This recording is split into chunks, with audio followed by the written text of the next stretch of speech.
So here's a problem. A group of people are seated around a table for a meeting, and the name cards in front of them are mixed up. When is it possible to arrange the name cards such that no matter how we rotate the table, there is always only one person with the right name card in front of them? Today, let's talk about how this problem leads to an advanced math topic that you've learned in elementary school under a different name. My name is Sturdos. I'm on a mission to collect interesting math problems for school-aged children, and I'd like to take you along. We've already found the way to do this for the case of 3 people around the table in our last video on the pigeonhole principle. If we start with only one name card matched correctly, then we automatically have a setup where rotating the table would result in one correctly matched name card each time. Notice that the names are still in the same order as the people in their seats, just reversed. If we try the same arrangement for the case of 4 people around the table, it doesn't work because the person sitting directly opposite to the first matched person would have their name matched correctly at the same time. They're 2 spaces away, whether we are counting clockwise or counterclockwise. The split in the arrangement would happen for any even number of people. There would always be someone sitting directly from the first matched person, and they would always be the same number of spaces away in both directions, and therefore coincide with the lineup of the name cards that's going in the reverse direction. This brings us to 2 questions. 1, would this reverse order arrangement always work for cases with odd numbers of people? And 2, is there a different arrangement that works for some or all of the even number cases? Let's tackle question 1 first. We can try a few more odd number cases and find that it works, but to prove that it works for all odd number cases, we need to know why it works. This is where we joggle your memory with a thing you learned back in elementary school, called remainders. A remainder, as you know, is the leftover bit when a natural number doesn't divide evenly into another natural number. There's an extension of this concept that's not taught in the K-12 curriculum called Modular Arithmetic. Sounds fancy, doesn't it? But all it means is that we treat all integers as if they're just remainders. Here's how it works. First, we pick a divisor, say 5. And everything we do now is modulo 5, or mod 5 for short. Under mod 5, there are only 5 distinct numbers: 0, 1, 2, 3, and 4. Additions, subtractions, and multiplications all work as normal. Yes, as normal, with only 5 possible numbers. For example, 2 plus 3 is 5, and yes, we're still allowed to write 5 or any other integer. It's just that under mod 5, a 5 is the same thing as a 0, because they both have a remainder of 0 when divided by 5. We write this as congruent to 0, mod 5. Similarly, 2 times 3 is 6, congruent to 1, mod 5.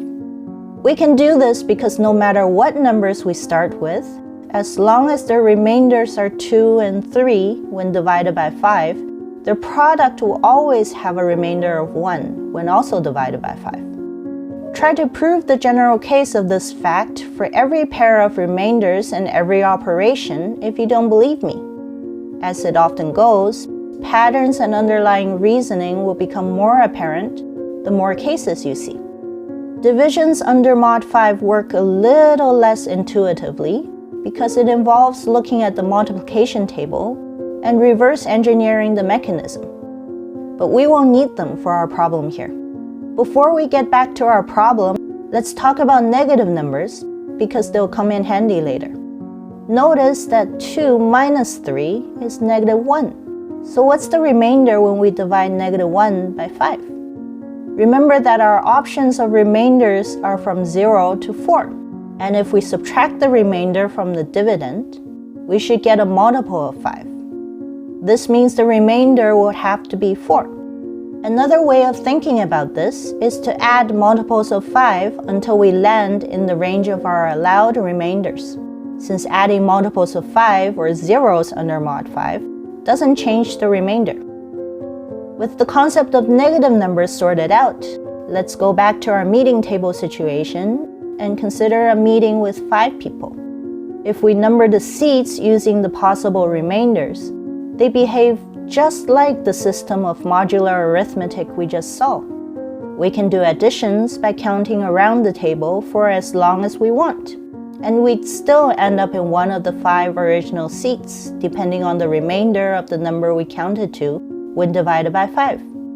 We can also do multiplications by counting by a fixed number of spaces each time. Subtractions as well by moving in the opposite direction.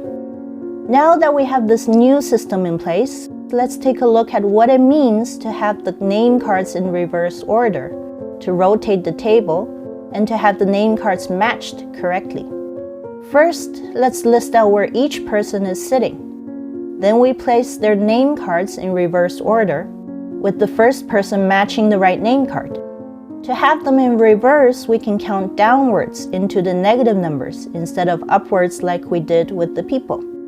Then we find out in which seat each of the name cards ended up by adjusting the numbers back into the remainders range.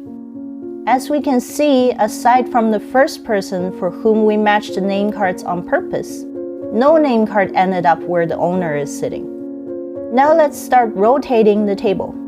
We can do this by adding or subtracting the same number to all the name cards, one for each space.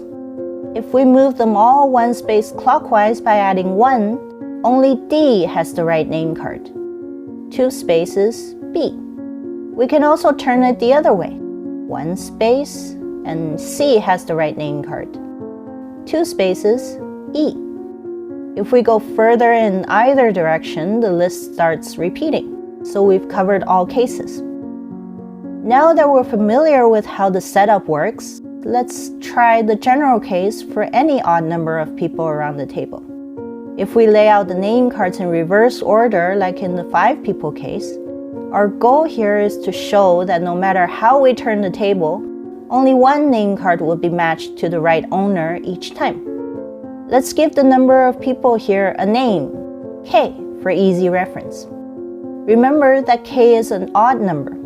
Let's place the people and the name cards in reverse order, as we did in the 5 people case. We need to show that no matter how we rotate the table, including the case of not rotating the table, there will always be only one person matched to the right name card. Let's give the number of clockwise spaces we rotate a name to, R. And remember that R is an integer between 0 and k-1, inclusive.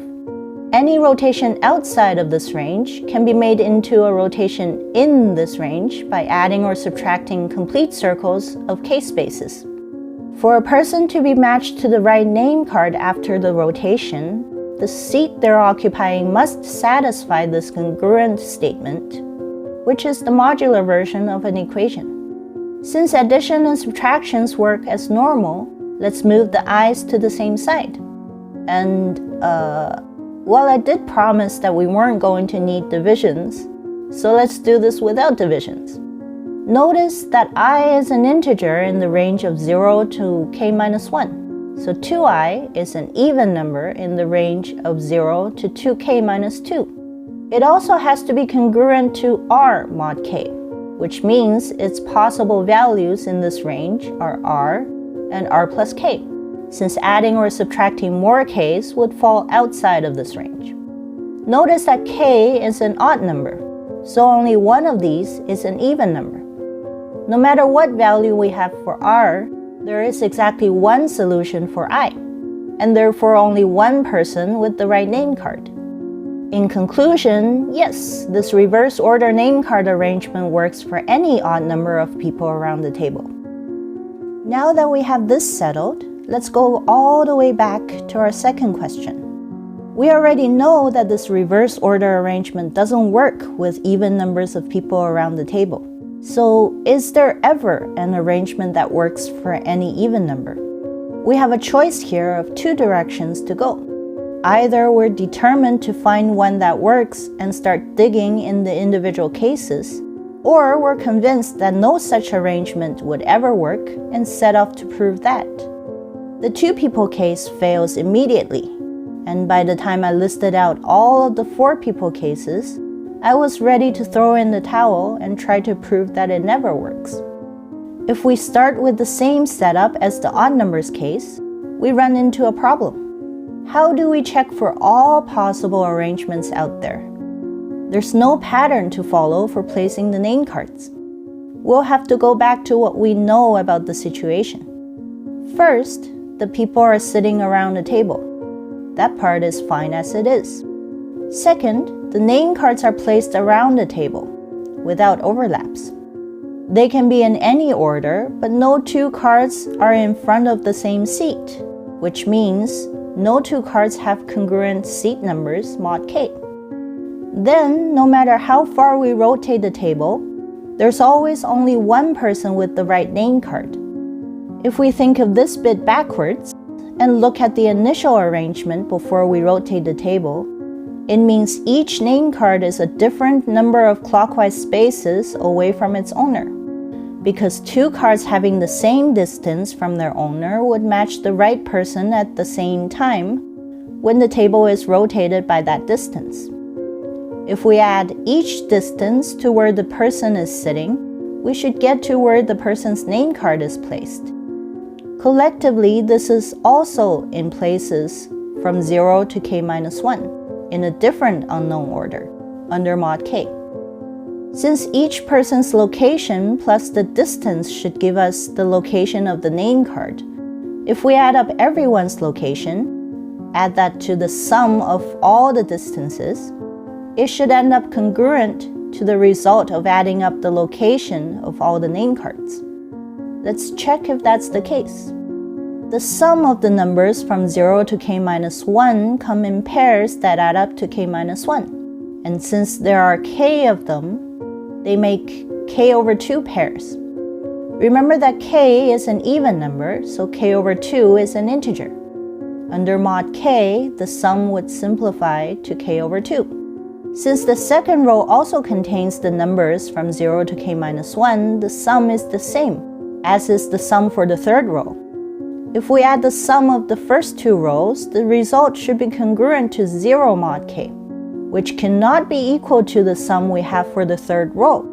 We found our contradiction, which is to say that it's impossible to have an arrangement of the name cards for an even number of people that matches only one name correctly with every possible rotation.